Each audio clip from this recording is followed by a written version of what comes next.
আমার একটা আবদার মনে রাখবেন, আপনার মা বাবা যদি আপনার টাকা দিয়ে ওনাদের পেট চলে, যেটা আমাদের সমাজে বলে আর কি, আপনি চালান আপনি খাওয়ান, এমন যদি হয় এই কথা কখনো চিন্তায় আনবেন না আমি আমার মারে খাওয়াই, এ কথা চিন্তায় আনবেন না আমি আমার বাবাকে খাওয়াই, বরং ওনাদের উসিলায় আল্লাহ আপনাকে কামানোর তৌফিক দান করেছে।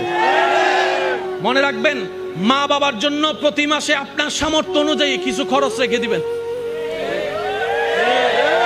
জোরে জোরে জোরে প্রত্যেক মাসে সন্তানের পক্ষ থেকে মার জন্য একটা আলাদা হাদিয়া দিবেন, বাবার জন্য একটা আলাদা হাদিয়া দিবেন।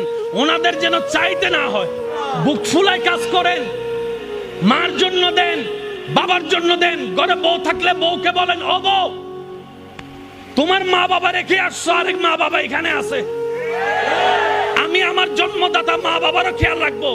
ওই মা বাবার কারণে যে তোমাকে পেয়েছি, ওই মা বাবারও খেয়াল রাখার চেষ্টা করব।